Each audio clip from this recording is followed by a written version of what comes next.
आज हम भारत की एक बहुत ही शक्तिशाली संस्था के बारे में बात करने वाले हैं।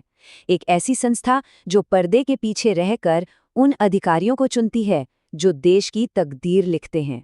जी हाँ, हम बात कर रहे हैं संघ लोक सेवा आयोग यानी यूपीएससी की। तो चलिए आज समझते हैं कि ये काम कैसे करती है और आखिर ये इतनी महत्वपूर्ण क्यों है। तो एक सवाल से शुरू करते हैं। कभी सोचा है कि जो अधिकारी असल में देश को चलाते हैं, उन्हें चुनता कौन है? ये एक बहुत बड़ा सवाल है और यही सवाल हमें सीधा संघ लोक सेवा आयोग यानी यूपीएससी के महत्व को समझने में मदद करता है। देखिए, ये सिर्फ एक भर्ती करने वाली एजेंसी नहीं है, ये तो हमारे देश के पूरे प्रशासनिक ढांचे की उसकी बुनियाद है। तो इस संस्था को अच्छे से समझने के लिए हम इसे 5 हिस्सों में देखेंगे। पहला, ये योग्यता प्रणाली का संरक्षक कैसे है। दूसरा, इस आयोग की बनावट कैसी है और इसके सदस्य कौन हैं। तीसरा, इनकी मुख्य भूमिकाएं और जिम्मेदारियां क्या हैं। चौथा, वो क्या कवच है जो इसे पूरी तरह से स्वतंत्र रखता है। और आखिर में इसकी कुछ सीमाओं और सबसे जरूरी बात पर भी चर्चा करेंगे। सोचिए, भारत जैसा इतना विशाल और विविध देश, यहाँ ये कैसे तय हो कि जो सरकारी नौकरियां हैं वो सिर्फ और सिर्फ योग्यता के आधार पर ही मिले, किसी राजनीतिक दबाव या किसी और तरह के प्रभाव से नहीं। बस इसी जरूरत को पूरा करने के लिए यूपीएससी एक संरक्षक, एक गार्जियन की भूमिका में आता है।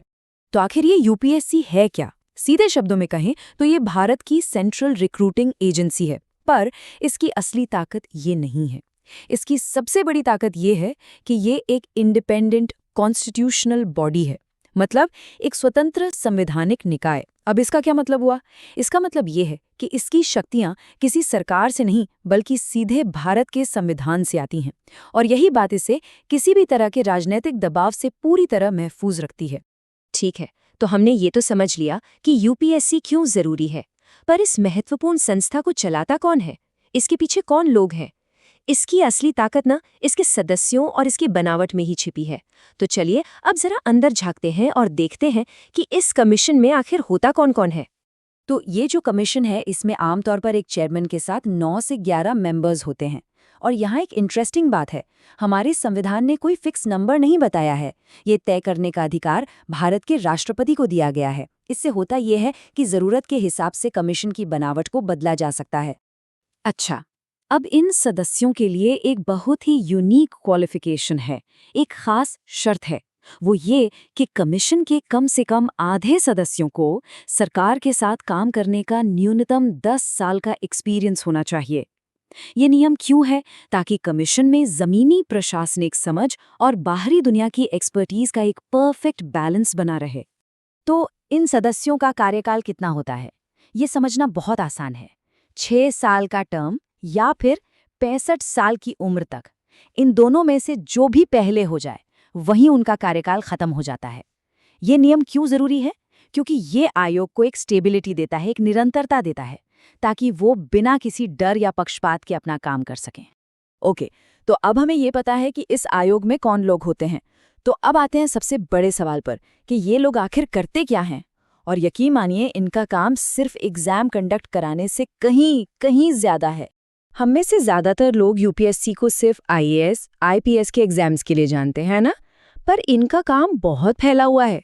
ये ऑल इंडिया और सेंट्रल सर्विसेज के लिए तो परीक्षा करवाते ही हैं, लेकिन इसके अलावा ये सरकार को सलाह भी देते हैं। किस पर? भर्ती के तरीकों पर, अधिकारियों की प्रमोशन और ट्रांसफर के सिद्धांतों पर, और अगर किसी सरकारी कर्मचारी पर कोई डिसिप्लिनरी एक्शन लेना हो तो उस पर भी इनकी सलाह ली जाती है।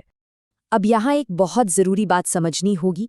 यूपीएससी की भूमिका जो है वो ज़्यादातर एडवाइजरी है, मतलब ये एक सलाहकार की तरह काम करता है।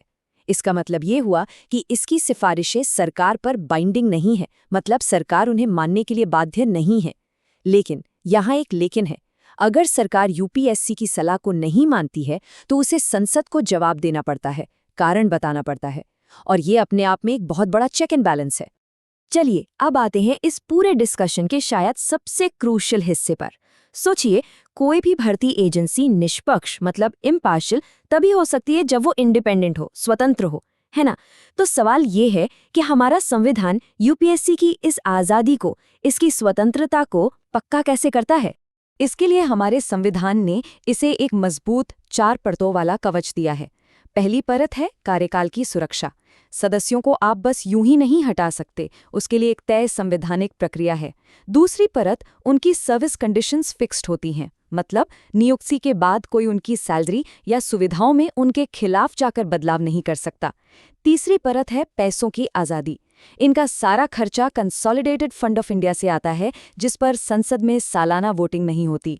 और चौथी और सबसे अहम परत, रिटायरमेंट के बाद ये लोग सरकार में कोई और नौकरी नहीं कर सकते, ताकि भविष्य के किसी लालच में आकर वो कोई गलत फैसला ना ले।